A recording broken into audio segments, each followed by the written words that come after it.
Hey guys, this is Mark Joyner, and welcome to this special live broadcast I am doing about COVID-19, titled Truth and Lies about COVID-19. Now, before we get started, I just want everyone to kind of take a deep breath, just chill, relax. Everybody's kind of freaked out right now. That is not the right thing to do. We'll be getting into why that's not the right thing to do here in a minute. What you guys need to be are strong and effective leaders throughout this whole thing. We will get through this. We have gotten through worse things in history. We will get through this, especially if we use our minds correctly and we behave responsibly and we make some intelligent decisions.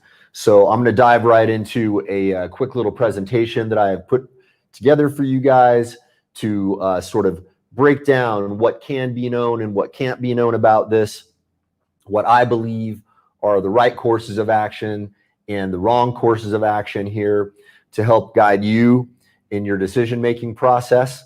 And then after that, I'm going to open this up to question and answer. So let's just go ahead and dive right into that. So, truth and lies about COVID-19. I'm Mark Joyner. I am not a COVID-19 expert. I am just a guy with some opinions with which you may or may not agree.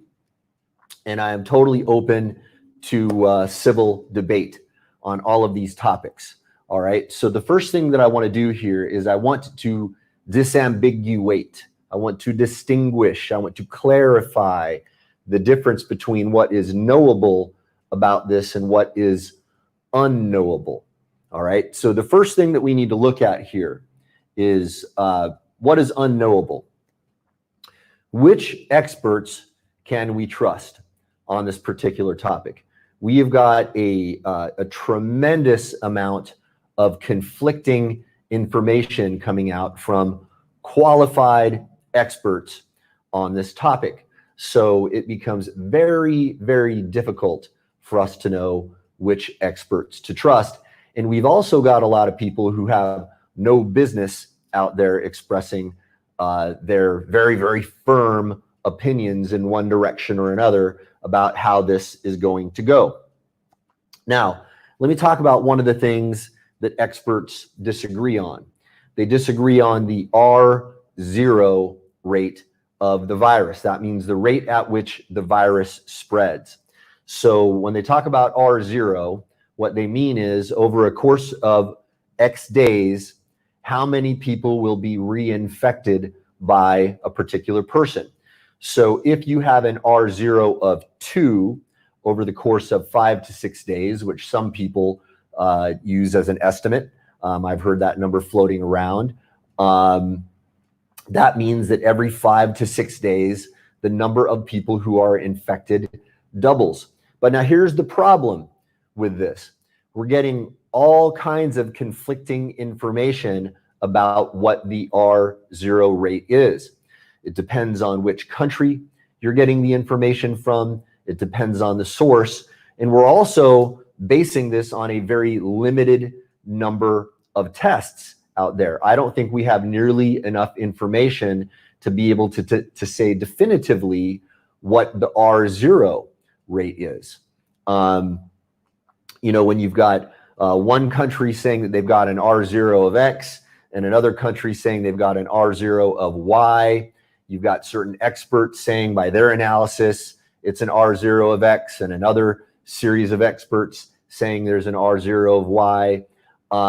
It's very, very difficult for us to know.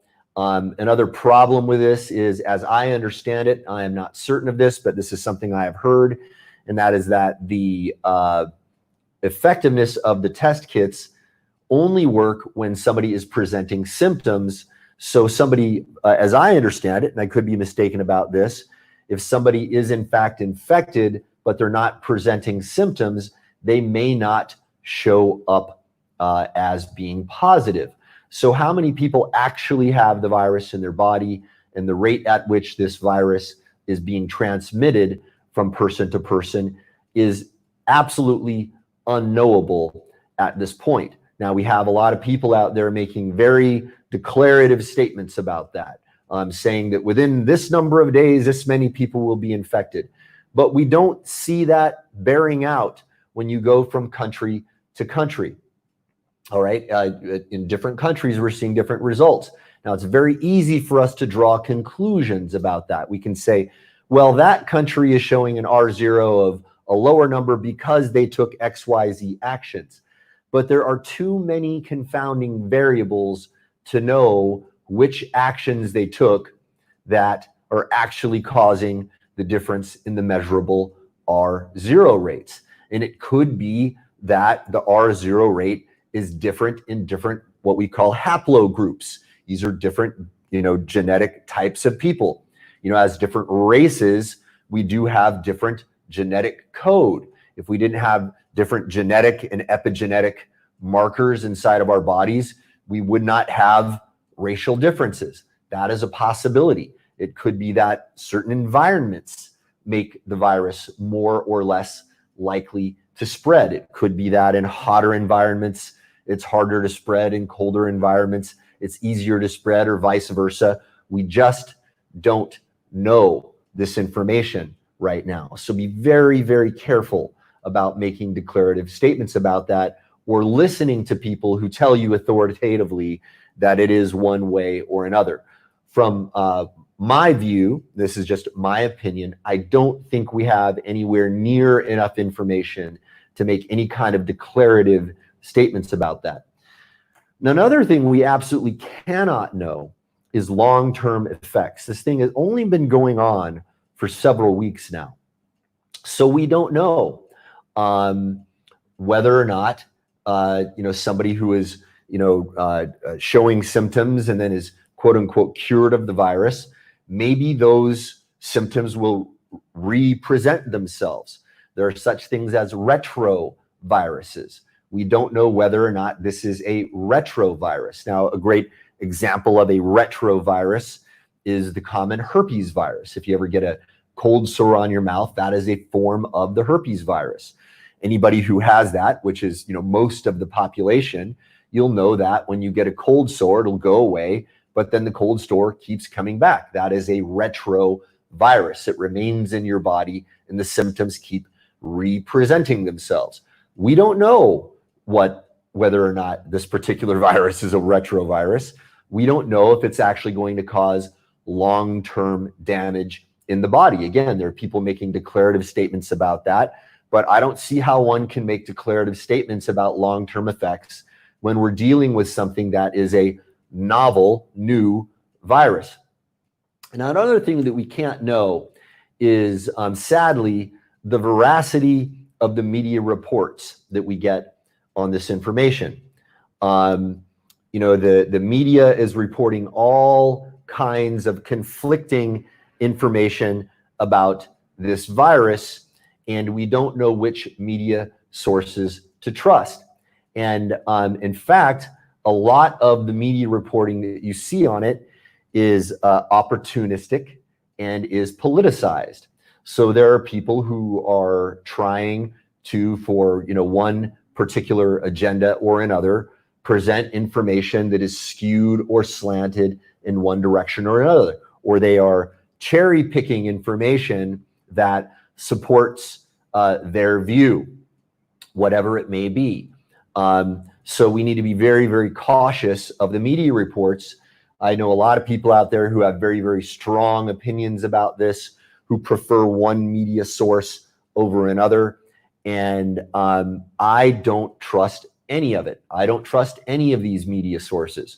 Most of them, I think, are behaving rather irresponsibly, in my opinion, in the way they're presenting the information.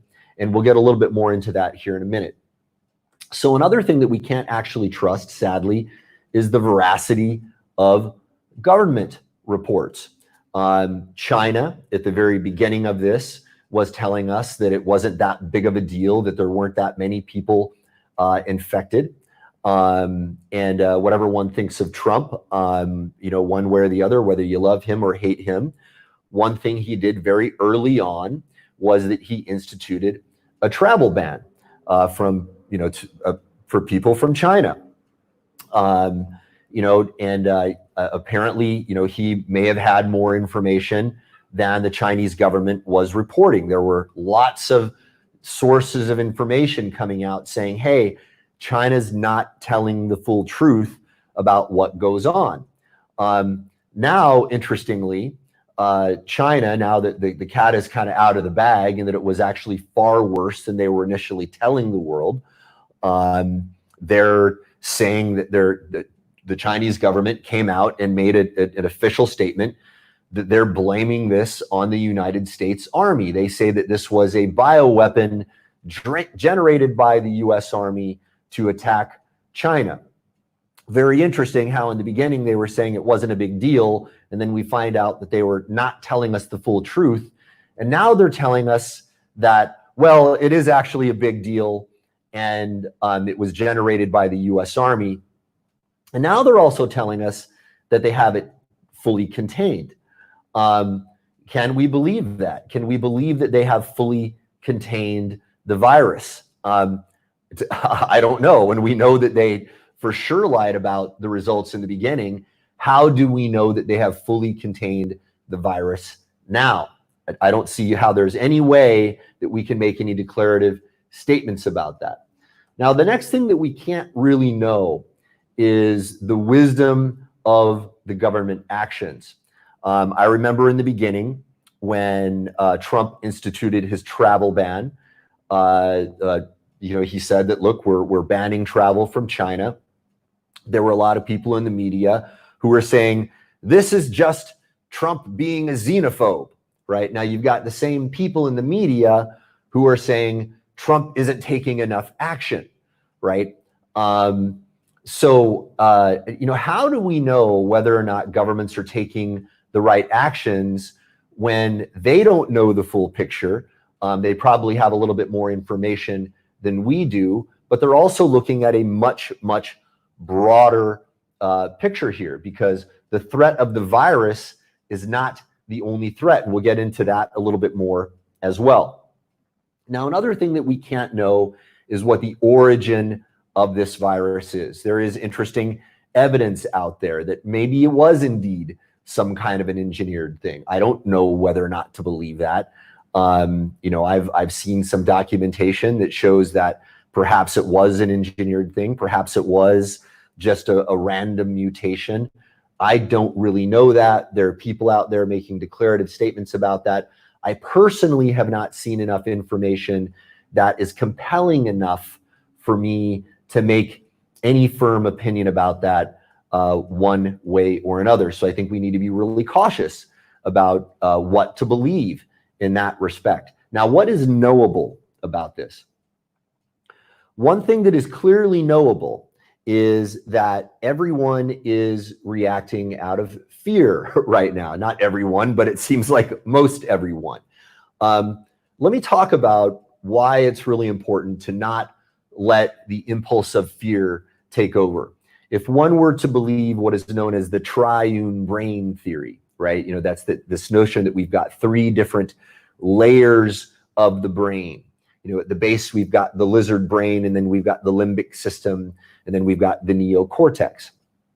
Well, when we're reacting out of fear, we're shutting down the neocortex. The neocortex, according to our current understanding of the way the mind works, when we react out of fear, the neocortex shuts down, and the neocortex is the locus of our rational thought and decision making. So if you're reacting out of fear right now, you're not going to be making rational decisions.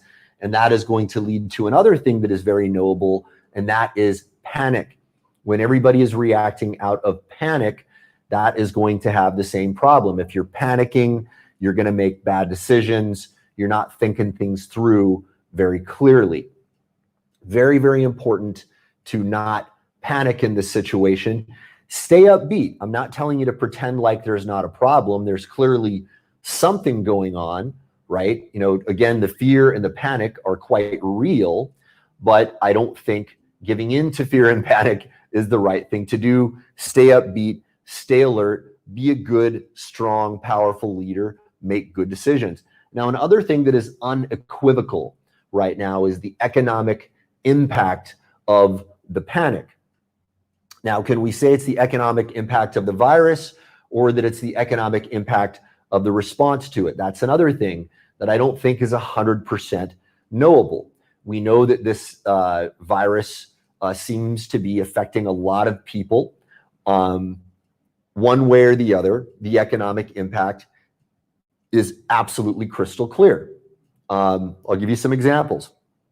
Right now, where I live in Phuket, the tourism industry is taking a huge hit right now. The number of tourists in Phuket has gone down dramatically. It's gone down very, very dramatically.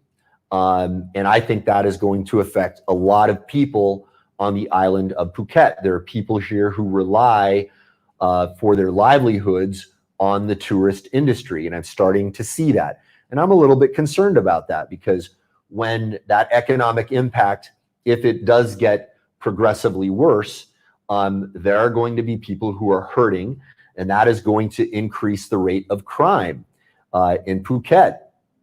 I need to be very, very conscious and aware of that. Here's another very clear economic impact. There are a number of events that I've been involved in or I've heard stories of that have been fully shut down. For example, next month, I was to attend Russell Brunson's book launch. He was going to put on this really fabulous event, with a number of guest experts for a limited number of people that he was going to do a live broadcast on.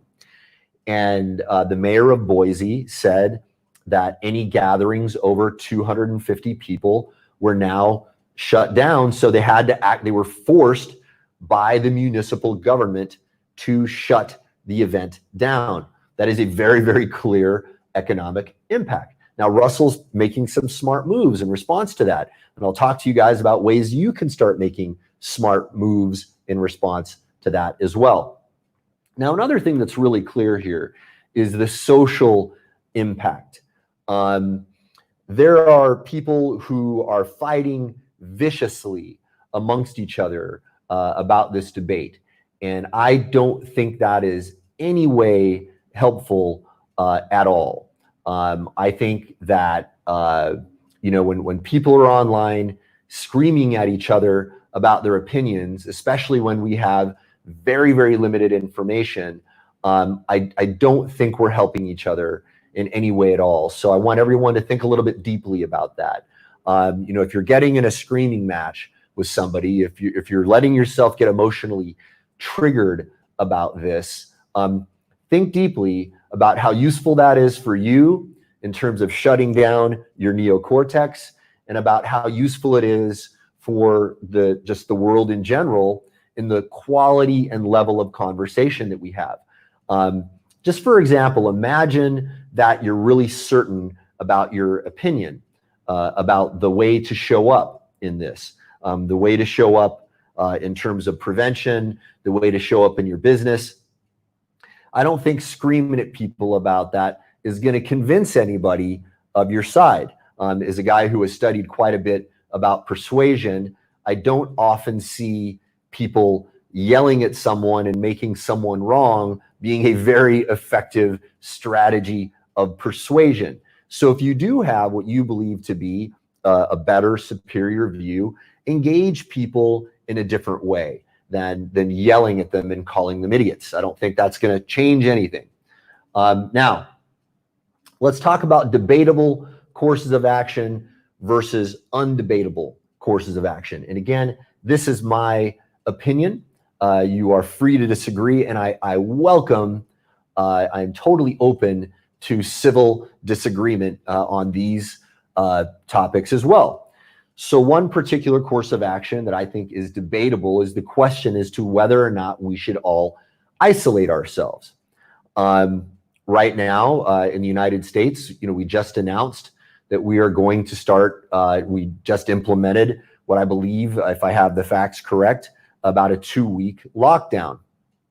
Now, some people question the wisdom of that. Some people say, well, we should have done it sooner, or we shouldn't do it at all, or maybe we should only put the vulnerable population on lockdown. So why is this questionable? I mean, wouldn't you think, hey, if this virus is spreading, if everybody just, stays locked up in a bubble for a little while, this thing is going to blow over. Well, it's a little more complicated than that, because there are economic impacts of that. If everyone stays in their home, how are we going to keep the machinery running that gets us all of the goods and services that we need to survive? That's a real legitimate question that we have to ask. And imagine that we're on lockdown for several weeks. Well, let's say then we open things up again. Well, if you remember the AIDS epidemic, that started with patient 0. It's only going to take one patient to start this thing all over again. And then so what do we do? Do we have to go through another cycle of this? Now, some people might say that one reason we should isolate ourselves is to lessen the load on the medical system. Some of the reports coming out from Italy are saying that the medical system there is overwhelmed, and we want to prevent some overwhelm. So maybe there is some wisdom on a temporary lockdown so that we can slow the spread and make sure that the medical industry is better prepared, so that before we open things up again, we make sure that the medical system is a little bit more beefed up. Maybe we activate the National Guard and get a lot of medical professionals from the military acting in response to this. It's a debatable thing. I don't know what the right course of action is. But again, we've got politicians out there for one reason or another who are agreeing or disagreeing with certain courses of action based on their political opinion. It's not based on truth. A lot of it's based on political opinion. So if somebody is pro-Trump, they're going to praise what he's doing. If they're anti-Trump, they're going to demonize what he's doing. I think it's a lot more complicated than all of that. I think it's a topic that is open for healthy discussion and debate. I don't think any of us can know the right course of action, especially when we don't know the actual repercussions of this and the actual R0 rates. Now, the next thing that's debatable here is the question of whether or not we should hoard resources. So we have a lot of people going out there, clearing the shelves. Now, I haven't seen this in Phuket. Everything seems to be running pretty smoothly. We don't seem to have any lack of access to resources, but there are certain places where we are experiencing a lack of resources, and some people are blaming a lot of the hoarders on that. But can I necessarily fault a guy for thinking, hey, this whole thing could be melting down. I don't know if I can trust whether or not the government is going to be able to take care of me. Maybe I should go out and buy a bunch of stuff to make sure that my family is okay. I can't necessarily fault someone for doing that. It is a very debatable topic about whether or not we should engage in that practice. Now, here's the stuff that I think is undebatable. I think the very foundational, most important thing that we need to think about, and this is probably a good thing for everyone to be doing anyway, but it's just to simply prioritize your basic health, because we do know that certain people seem to be more likely so far to be presenting symptoms.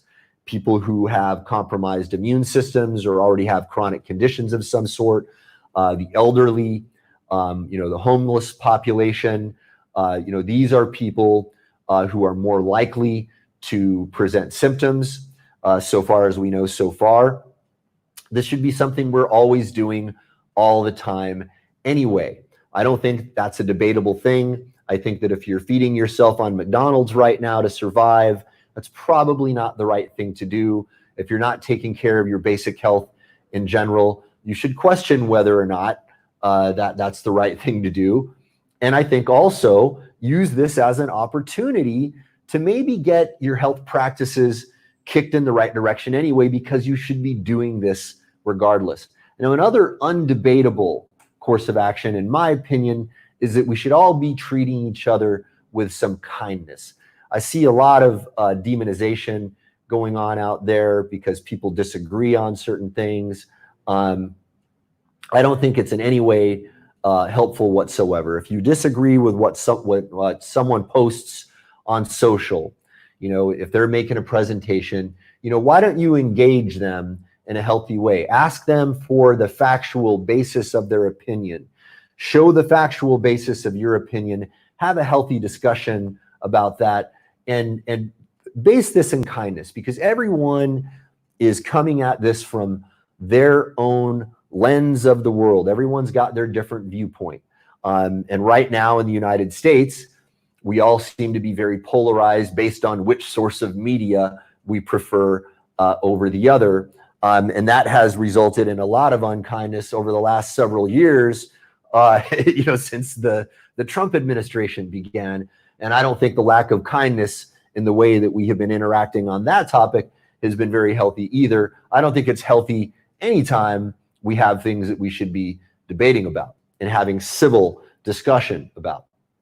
Now, the next thing that I think is really undebatable here, unequivocal, is that we should all be cooperating to help each other right now.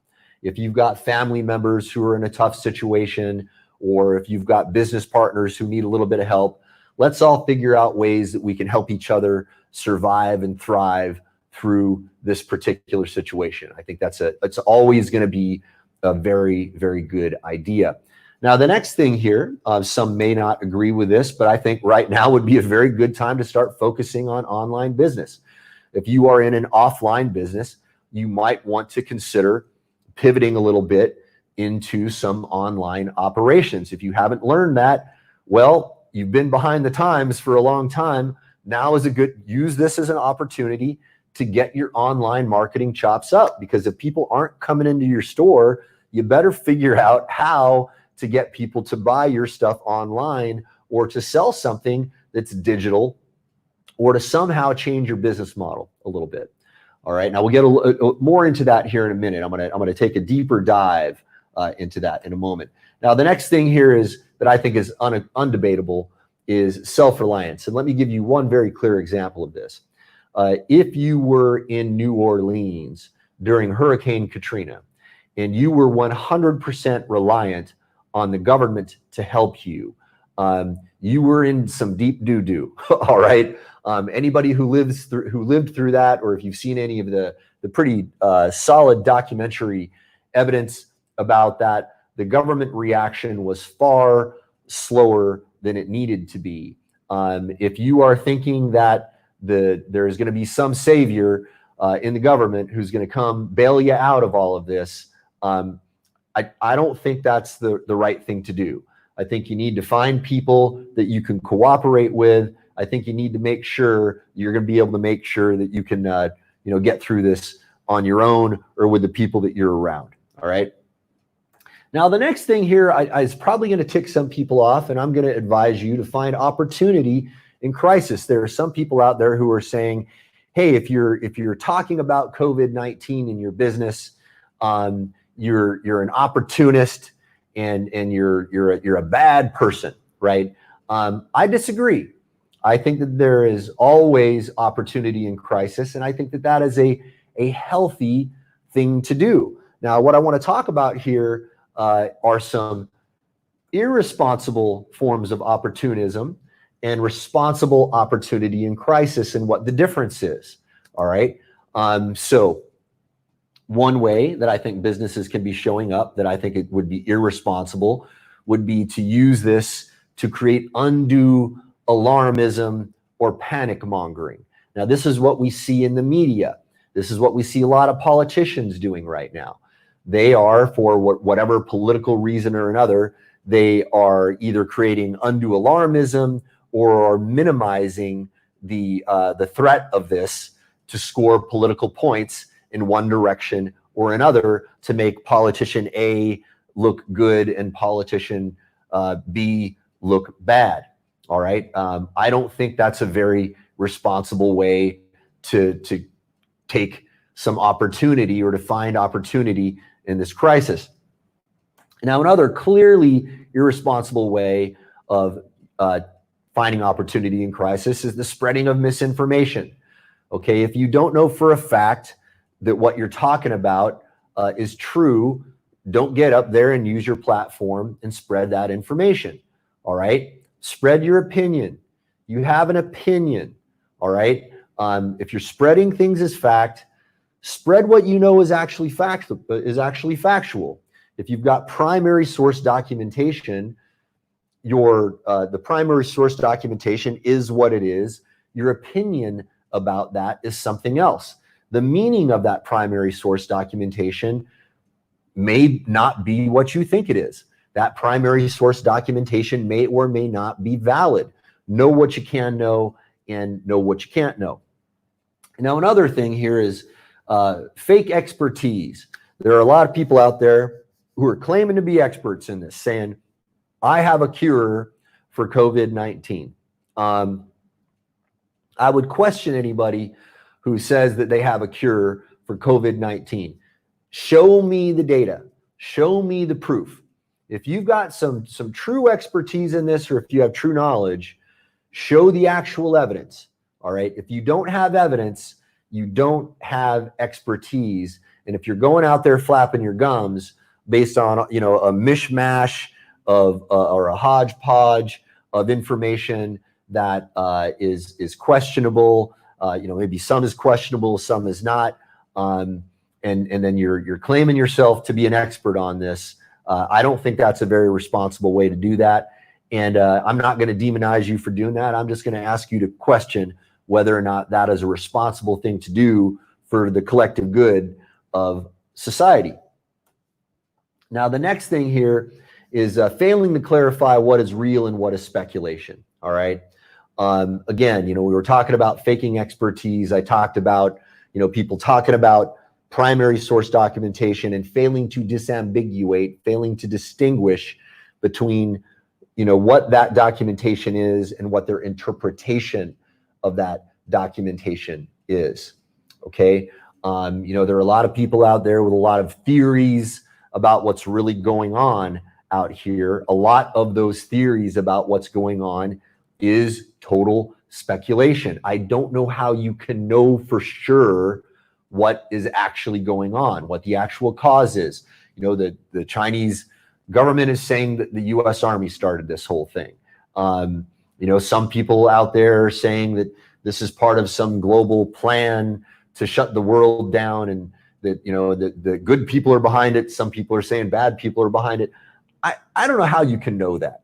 And if you've got evidence, present that evidence, but be sure to be clear about what is evidence and what is speculation. There's a very, very big difference between these two things.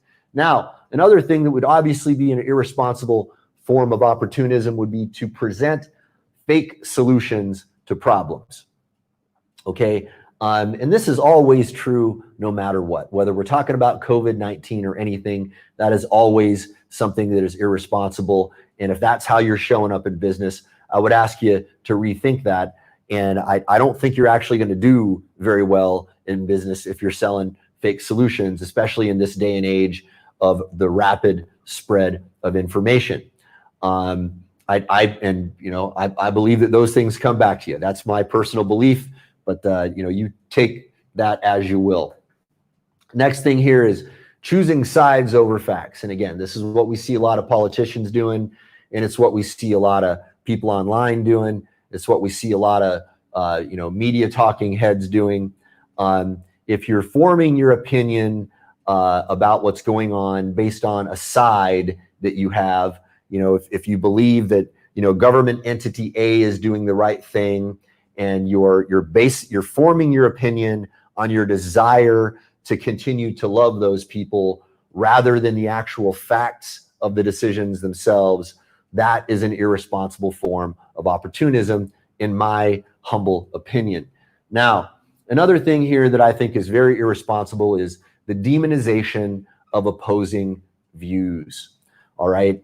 Maybe you disagree with people. If you are calling those people bad people, and you're declaring that you can peer inside their minds and you know what their motivations are, and you say that they're awful, horrible, terrible people, and I've seen so much of this online. I don't think that's very responsible either. I think you're being opportunistic in yet another way there that is quite unhealthy. Engage people. Don't demonize. If you disagree, just ask, why do you think that? And if they can't show evidence, things are going to clarify themselves. If you ask very matter-of-fact questions, if somebody makes a very bold statement about something that you disagree with, rather than say, you're a moron, right? Which I see all the time on the internet. Say, hey, man, that's a little different from the way I see things. Show me what evidence you've got. And you may be surprised. Sometimes when you engage with people like that, you might change your mind, or you might clarify things. You might get a little bit more nuance. Maybe your entire opinion won't change, but you'll gain a little bit of nuance because maybe there is something in their perspective. Even if their perspective is largely wrong, there may be a seed of truth in that. And you're never going to find that by demonizing somebody in their choice of opinion. Now, responsible opportunity in crisis. I'm going to get a lot of people saying that I am wrong in saying this, but I think that responsible newsjacking in this particular situation is okay. All right. I'm going to quote the great Robert Collier. This guy wrote a book called The Robert Collier Letter Book. And he says that the way to enter the mind of your consumer is to enter the conversation already taking place in their mind. Okay. Now, COVID-19 is clearly on everyone's mind. I think it's okay to talk about COVID-19 in your marketing. All right. Just don't lie. All right. Here would be an irresponsible way to newsjack. If you were to send out an email that said, cure for COVID-19 found, and then your email says, well, actually not, but here's my course on day trading, right? That's some bullshit right there. Okay. If you've got a website out there that says cure for COVID-19 and you're showing up in the search results and you've got people legitimately looking for a cure and you're not actually presenting a cure, well, that's a rather irresponsible way of newsjacking it. Now, here would be a responsible way. You could say, hey, is the boredom of being locked down during COVID-19 driving you nuts? Well, order some of our fidget spinners. I think that's all right. Okay, that's, if you're directly saying that you're talking about the boredom of somebody being on lockdown in COVID-19, you're newsjacking. I think that's a valid way to turn this crisis into some opportunity, and you're not lying. You're being honest about the way you're doing it, and you're not misleading people down the wrong path. And it's especially important in the search results. When people are searching for legitimate solutions, and this has always been the case, whether we're talking about COVID-19 or anything, when you've got people looking for solutions to problems and then you channel that down some wrong path, I think that's a very, very unhealthy thing to do. Now, another responsible way to find opportunity in crisis is to offer genuine help. If there is something that you can do to help people get out of their situation, I think that's a perfectly reasonable and responsible way to turn this crisis into some financial opportunity. There's nothing wrong with selling genuine help to people who are in difficult situations. Now, that leads to selling real solutions to problems. Now, I don't think anybody has a real solution to COVID-19, the virus right now, but maybe you've got some way to cope with the psychological pressure. Maybe you've got a way to deal with the loneliness.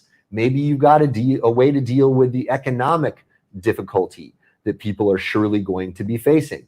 I think that's selling a real solution to a problem. I don't see anything wrong with making money by helping people solve those particular problems. Now, another thing you can do here is you can find creative solutions. For example, in Italy, apparently they started 3D printing respirators. They had a shortage of respirators, so people out there started 3D printing these things. That is a perfectly legitimate way to make some money during this crisis. I don't think there's anything wrong with doing that. We've got to keep the economic engine running regardless. Now, another thing that would be a responsible way to find some opportunity in crisis is to pivot to a more viable model. Okay, if your business model is not viable right now during this particular crisis, you might want to pivot into something else, and who knows, you may stumble upon a better business model at the end of the day anyway. Now, the last thing I'm going to say here before I open this up to some Q&A and recommend a further resource for you guys, I'm going to do a deeper dive into something, or show you how to do a deeper dive into something here, is a quote from the movie Shawshank Redemption, and that's to get busy living or get busy dying. All right, so if you're using this as an excuse to sit on your butt and to feel miserable and to feel helpless, you know what? There's no amount of advice I can give you to help you. You've got to get on with your life, guys. Whatever happens in your town, I know that every region that I'm speaking to right now, there are probably going to be people on every continent that end up watching this. Your particular municipality is going to be in a different situation. If you're in one that's hit harder by this, or that's on a tighter form of lockdown, use that time wisely, guys. Use that time wisely. Don't just sit around and go, well, as soon as this is over, I'm going to do something. No, you're alive now. You're alive right now. And there are things you can do. And there's absolutely nothing wrong with using this time wisely and using this time to make your business thrive. Now, I'm going to end that part of the presentation here, guys. And what I'm going to do is before I open this up to Q&A, I am going to recommend you guys read a resource that I have put together that gives you a look at the much larger picture of what I think is going on here. Okay, I think COVID-19, what we're experiencing right now, is a manifestation of something that I have been talking about for a good number of decades. I believe that because of the rapid pace of change in the world right now, we are entering a potential era of crisis that I think is unavoidable. I don't think that what we're experiencing right now in COVID-19 is anywhere near what we have on the horizon. Okay, and if you guys go to yourroadmaptomoney.com, that is a free book. It's something that I'm going to turn into a free, or that I'm going to turn into a print book, but I'm giving it away to people for free right now. In pre-release, it's called Your Roadmap to Money in 2020. And I'll be doing yearly annual updates to that. And it shows you the larger picture of what we're dealing with right now, because a lot of what we're observing right now in this response to COVID-19 is directly tied to a number of phenomena that I've been attempting to alert people about over the last couple decades. People are paying more and more attention now because we are starting to see the results of that. Now, let me just show you guys just a glimpse of what you're going to learn in that. Now, it's a 371-page document. I don't want you to be intimidated by that. Most people read it in one sitting. There are many, many pictures. It's big type. I made it very easy to understand. You can blaze through it in one sitting. Now, let me show you a diagram that's going to help you understand a little bit about, before I dive into answering some of the questions here, a little bit about what this larger picture is about. There's a lot more to show. Yourroadmaptomoney.com. If you go there and you read that free book, and it's not a free plus shipping, you can download it right away. It's going to show you a number of phenomena that most people are not aware of in the world right now, but I'm going to show you one of the most fundamentally important things that you need to be aware of. And what we are going to talk about here is the pace of technological change. Now, if you were to graph all of the paradigm shifts throughout history on a timeline, so imagine this is time, right? And this is the amplitude of a technological change. So let's say, here we're talking about the discovery of fire, right? And then we talk about, entering the Stone Age, and then we talk about entering the Bronze Age.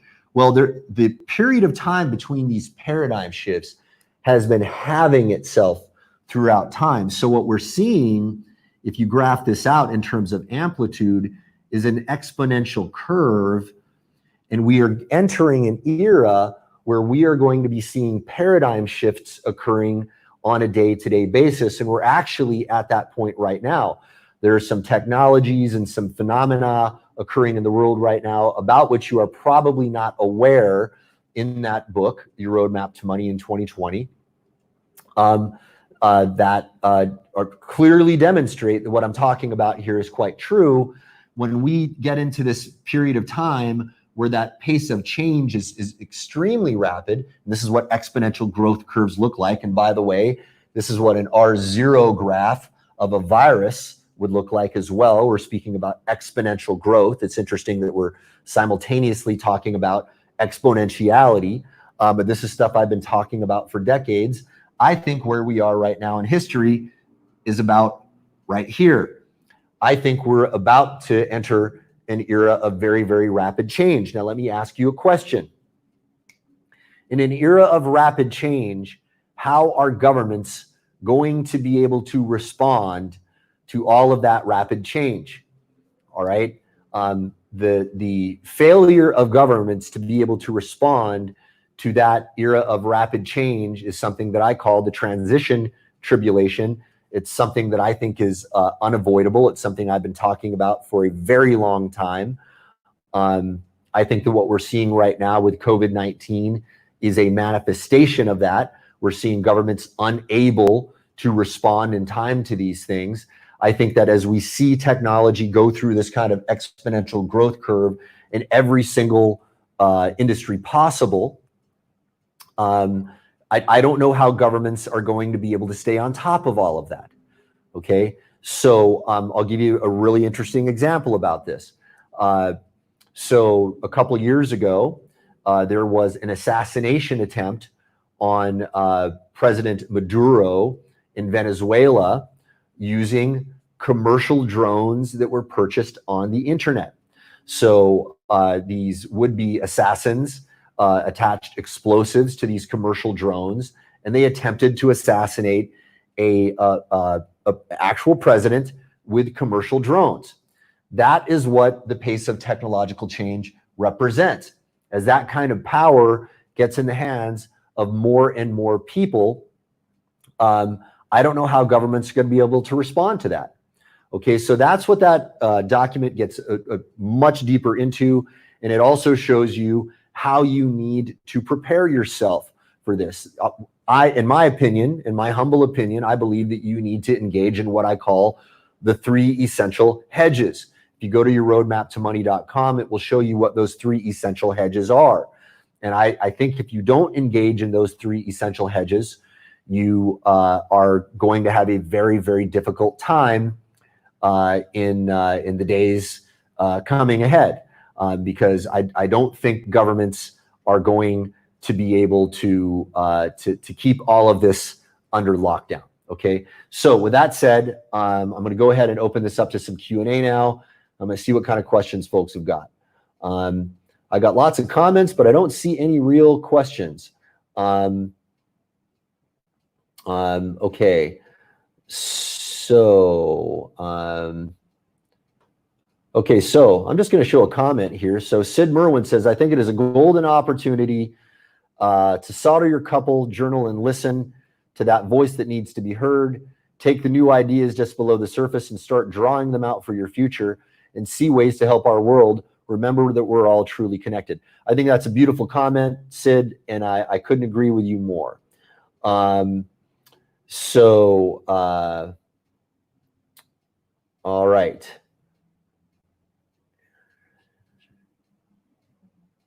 Okay, so Rise of, this is an unrelated question, but I'm going to take it anyway. So Rise of Truth asks, hey, Mark, I have your not so little calendar. I'm embarrassed to say I've not started it yet.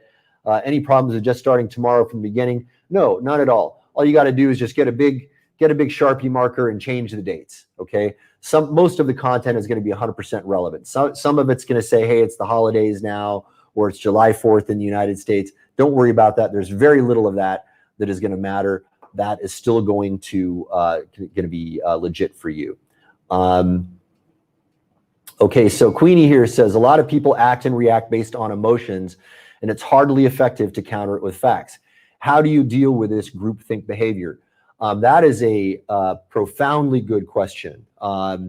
So yeah, facts are also not very persuasive a lot of the time.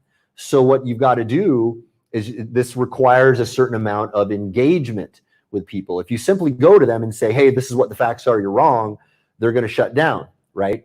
But if you engage them and you say, hey, let me find out what the factual basis of your opinion is, and you do it in a non-confrontational way, you just simply ask them the question. They may have some facts, they may not. But what you're going to do is you're going to light up that part of their brain that knows that, hey, wait a minute, maybe I don't actually have any facts. Now, a lot of the time when you ask that question, people are going to feel threatened. There are times on my Facebook threads, I've got a lot of people out there who say, they present an opinion, and I say, hey, show me the factual basis of that. And they get really mad. They get really angry. But sometimes, so it doesn't always work, but sometimes that opens a doorway to discussion. And I say, hey, hey man, I'm not your enemy. I'm just asking you for your facts. Here's some facts I have. I would love to see what kind of facts you have. Now, a lot of times that's not going to work first time out of the gate. It might take some repetition. But the more you engage people like that, the more you ask them to base their opinion on facts, or to back up what they're presenting to you as their opinion with fact, it's going to help you slowly chip away at the hardening of their opinions.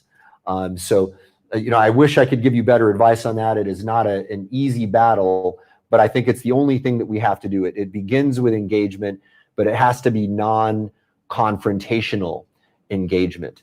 That's the real key thing here. And for you to remain cool, and it's hard to do when they're screaming at you because they've got their really hard, firm opinions, and they're quite bigoted. But I think if you continue to show up as somebody who is calm and rational and is compassionate with them and is willing to listen to them and is not willing to reciprocate in the violence, the verbal violence, that's going to kind of chip away at their firmness and their opinion, and you might get through to them.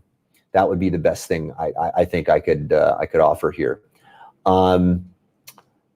Okay, I've got some questions related to some. Okay, this is a really good one. Okay, so Dan Stanley asks, can I significantly boost my immune system? Dan, I believe you definitely can. Let me talk about some ways that I believe are pretty well established in science. Okay, so one thing that you can do is you can stimulate your parasympathetic nervous system. Okay, so one of the things that we know, our current view of the nervous system, and this may change over time. Everything in science changes over time. But one of the ways that we break the nervous system down is that we've got two different branches. We've got the voluntary and the autonomic nervous system. Now, the voluntary nervous system is what you do when you consciously do something. The autonomic nervous system is the part of your nervous system that makes things happen automatically. It's what keeps your heart beating. Okay. Now, the autonomic nervous system is often broken down into two areas. Okay, we've got the sympathetic, and then we've got the parasympathetic. All right, now the sympathetic nervous system is the fight or flight side of the nervous system. All right, now the parasympathetic nervous system is the rest and digest nervous system. Now, where do you think most of us, most of the time, are spending most of our time? We're usually stuck in the sympathetic nervous system. All right, so if you're not getting enough parasympathetic nervous system stimulation, your body cannot repair itself.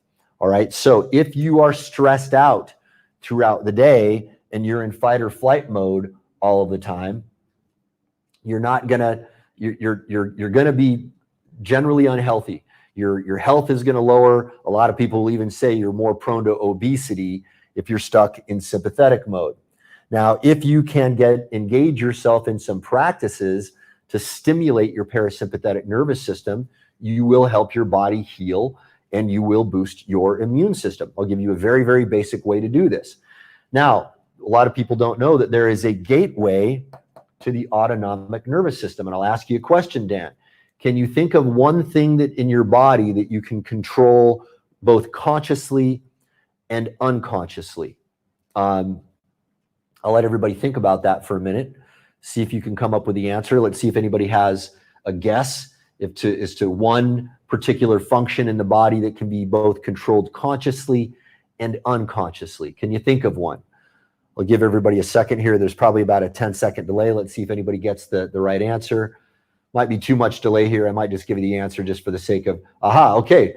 All right, well, one, okay, so Roosevelt had an interesting answer, the brain. That's interesting. Hadn't thought of that. That's partly true, not what I was thinking. But Zaid said breathing, and that's, or Ziad, sorry, I think I mispronounced your name there. So Ziad is 100% right. Okay, so you have probably not been thinking about your breathing while you watched this presentation.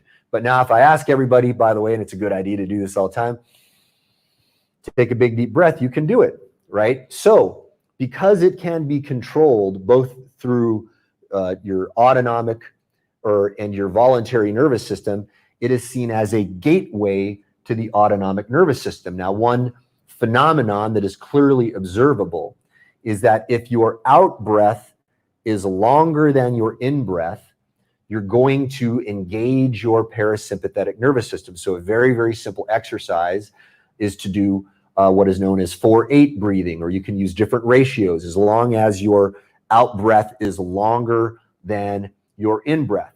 So a very, very simple thing to do, all through the nose, into your belly. If you do it through your nose and into your belly, that seems to stimulate the parasympathetic nervous system more. Breathe in for 4 and out for 8.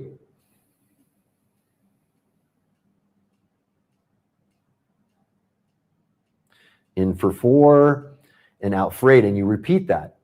And if you do that lying down, and by the way, if you prop your feet up, and there are a lot of ways to amplify the effectiveness of this.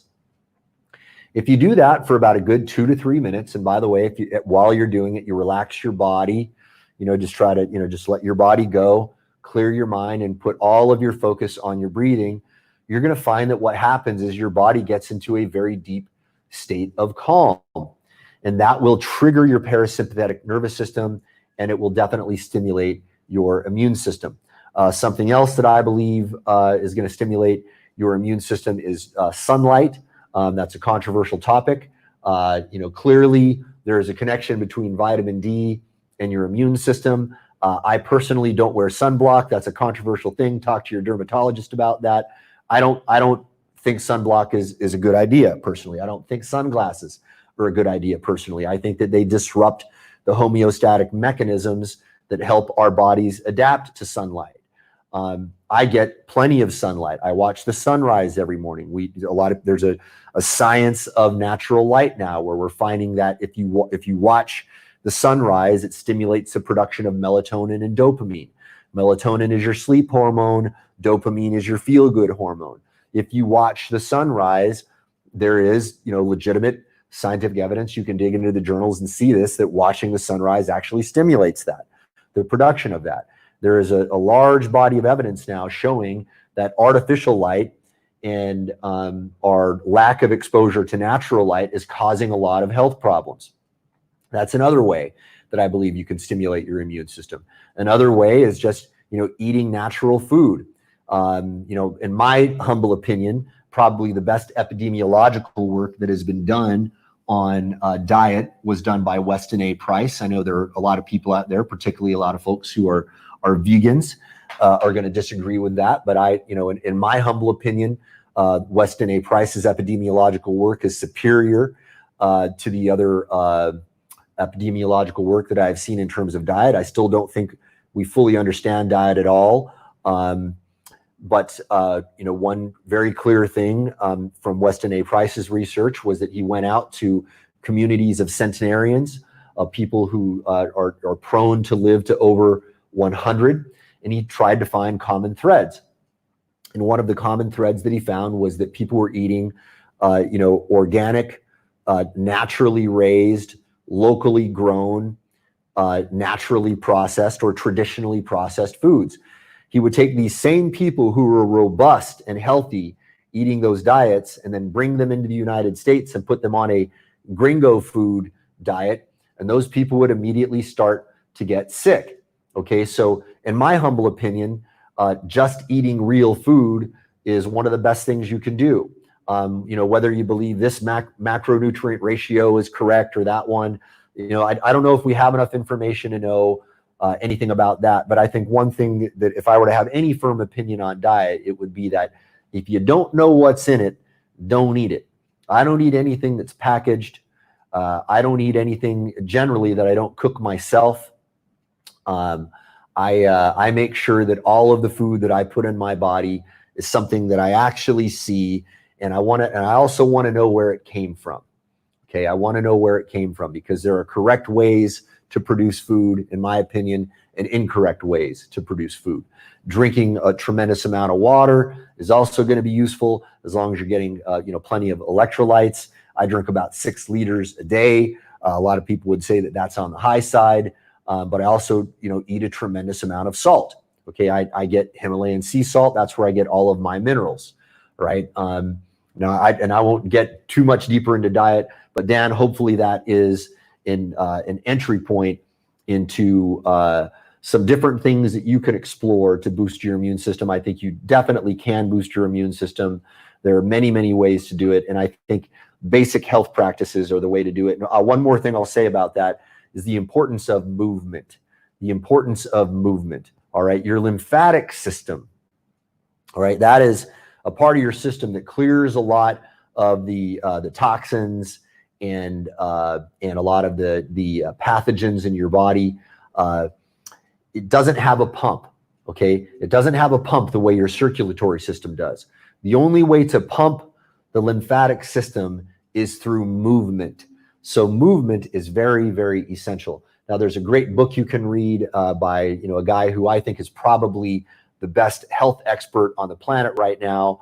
When I first read his book, there was a lot of stuff in there. I said, this sounds a little bit woo-woo, but over time, everything that the guy has been talking about has been proven to be interesting. If you read How to Eat, Move, and Be Healthy by Paul Chek, that gives you a very large holistic overview of some of the best health practices that I know are available out there. And by the way, Paul Chek is a living, breathing example of what he preaches. At 60 years of age, the guy can take an 150-pound dumbbell, single arm press it over his head. Okay, that's how strong that guy is. He is very robust.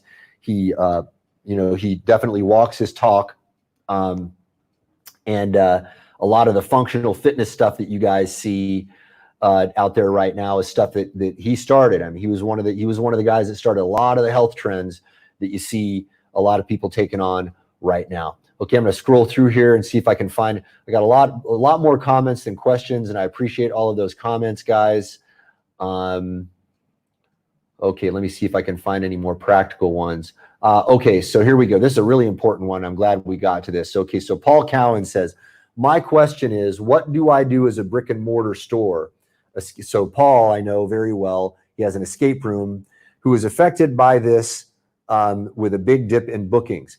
Government have said minimize contact with others in bars and clubs to close, but left it open for others so insurance won't pay.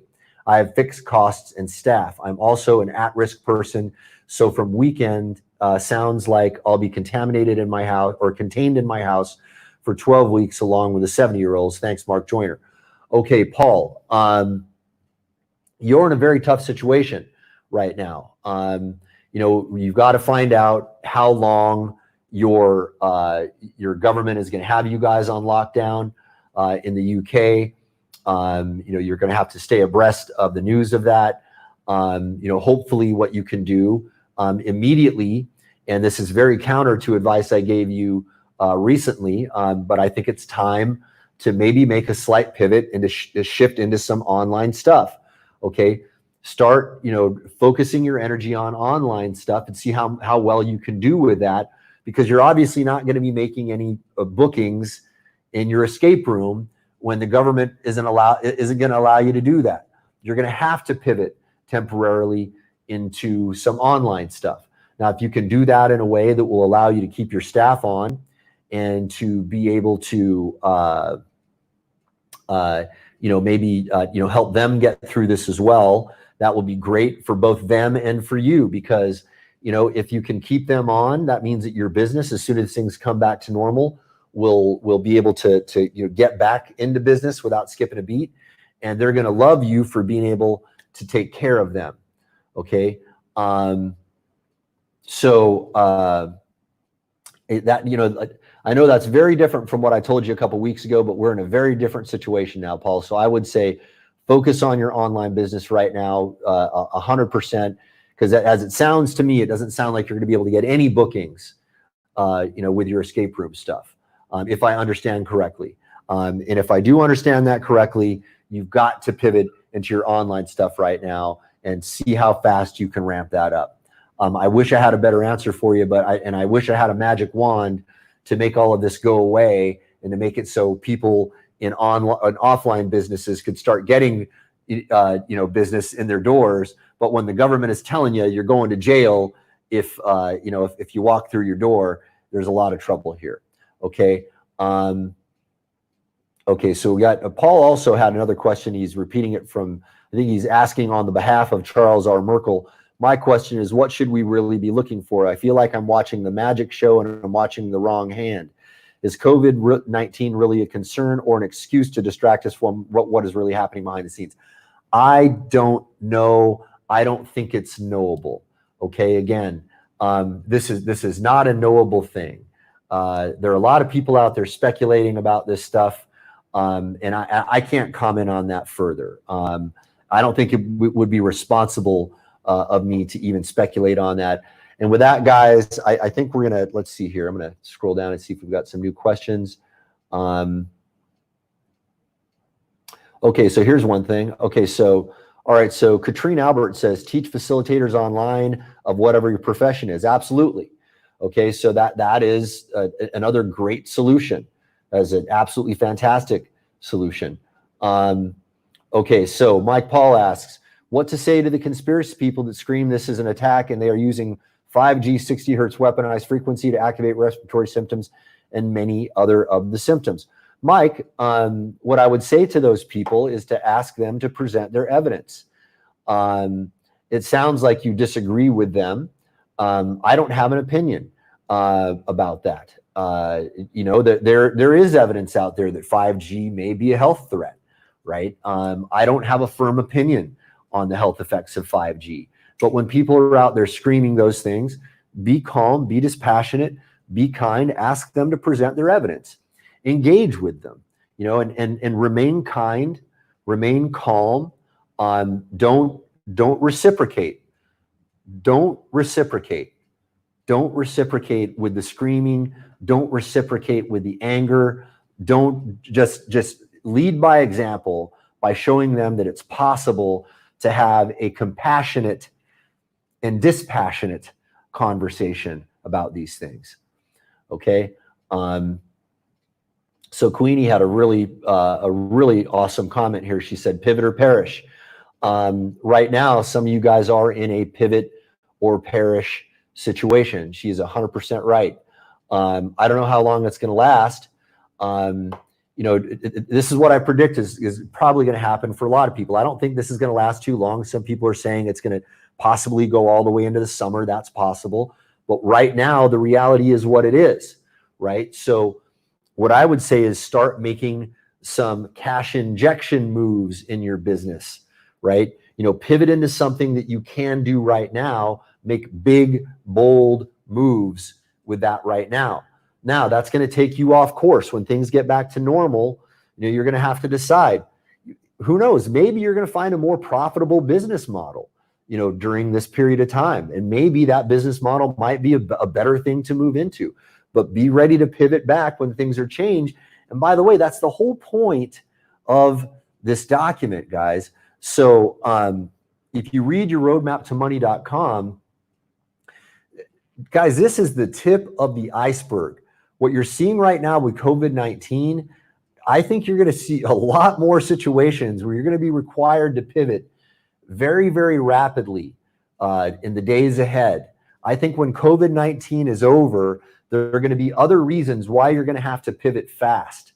All right. If you're not able to pivot rapidly in this environment of rapid technological change, you are going to be in serious trouble. So use this COVID-19 situation as a way to reset your mind anyway, because you've got to be ready for rapid pivoting regardless. And let me give you an example of how this can manifest. All right. When we've got this kind of exponential growth curve that I was talking about, you could be involved in a business that could be rendered obsolete overnight. That's how fast things are happening.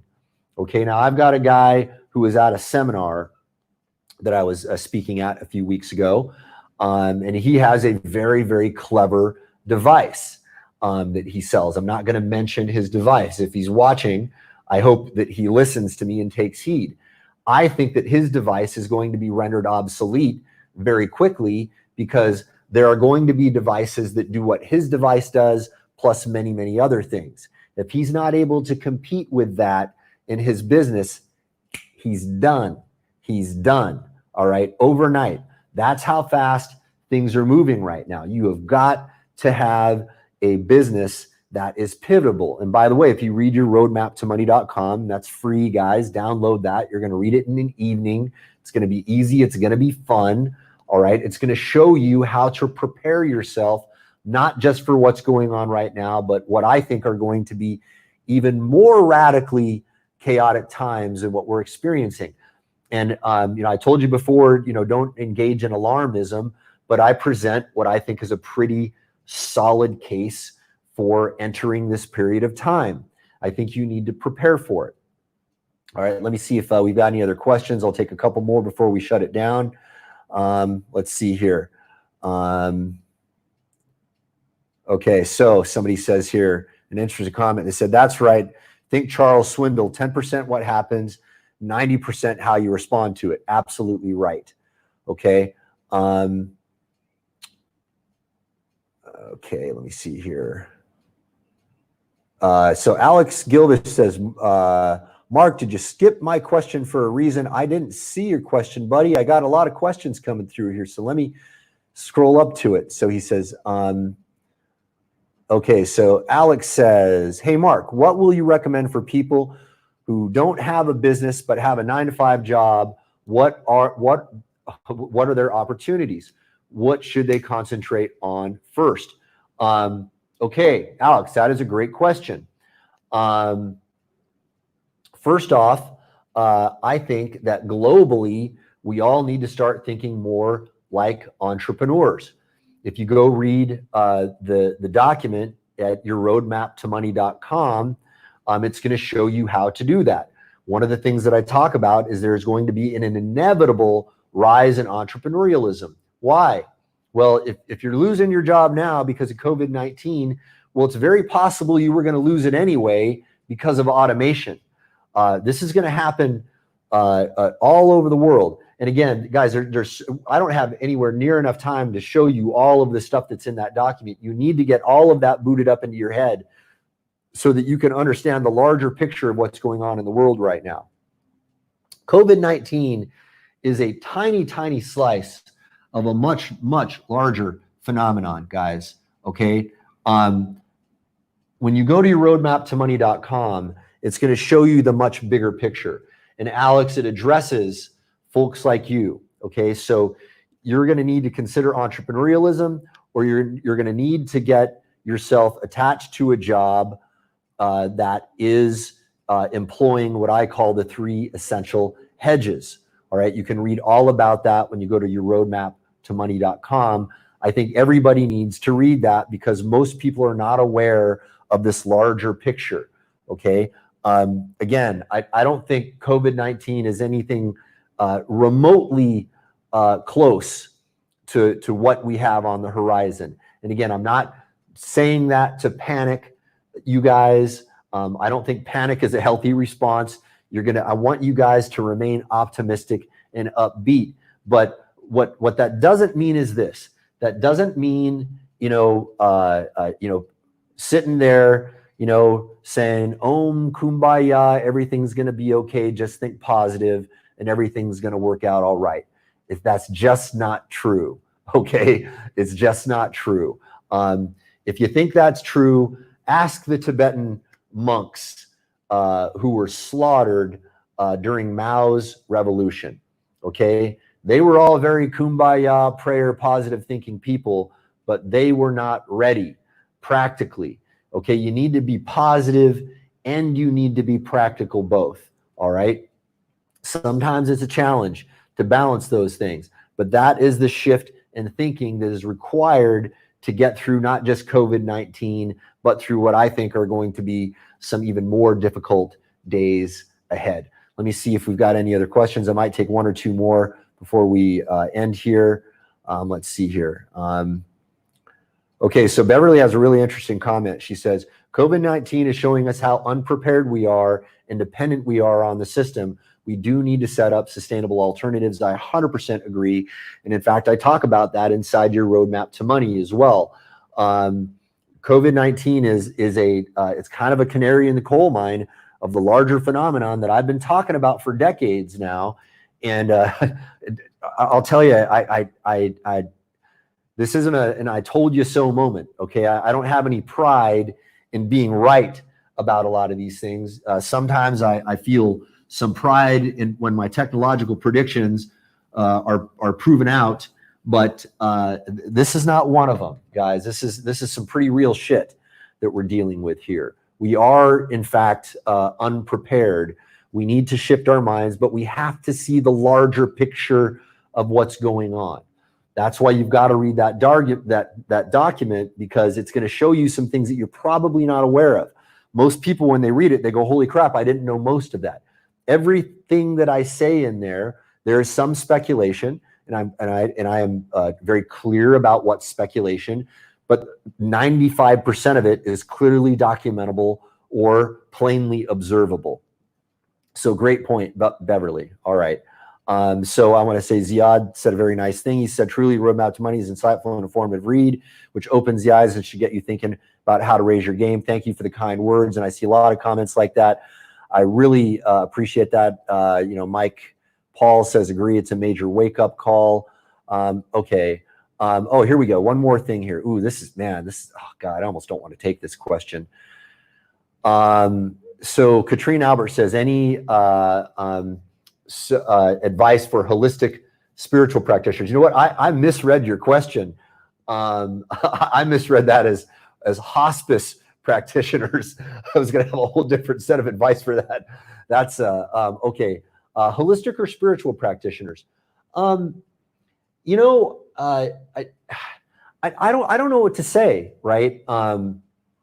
It depends. So if I'm very open-minded about all kinds of different holistic views and different spiritual views. I think there's a lot of stuff out there that's valid in that world, and a lot of it that's not valid. But what I would say to you is the burden of proof lies on you. And this, by the way, is true for anybody in any business, whether you're a holistic or spiritual practitioner, or whether you're selling an electronic device. You need to be able to demonstrate to people that what you are offering actually helps them and actually works for them. And in fact, one of the single most persuasive mechanisms on the planet is a demonstration. So Katrin, what I would tell you, if I'm pronouncing your name correctly, and I apologize if I'm not, if you can demonstrate that what your practice does is actually useful for people, set up demonstrations where they can experience the positive benefits for themselves. That's all I can say. And again, I engage in some of those things that are a little bit woo-woo myself, because I've been able to demonstrate that those things are useful for me. There's some of it that I reject because I tried and it didn't work for me. I'm open to everything. I don't care where I get my information. What I care about is usefulness. So Katrin, that is the challenge I would give you, and I would give anybody who is selling any product or service whatsoever. All right, so I'll have one last comment here. So Tom Grease says, I still believe COVID is not as dangerous as the media wants us to believe, but it shows us how unprepared governments are worldwide and what problems we will have with a real or dangerous virus, or what could happen if some weirdo gets hands on bioweapons and what impact this could have. Tom is 100% right about that. And I want to show you guys something. So when we look back at that graph, and this is going to, and I'm not showing you guys this to freak you out, but I want to show you something. And this is in your roadmap to money, by the way, as well. When we look at this exponential growth curve of technology, now we have 3D printable automatic weapons right now. And the government's answer to that is, we're just going to make the plans for 3D printable automatic weapons illegal to download. Really? Okay. So how did that work out when they banned the downloading of movies and music, right? It's just silliness.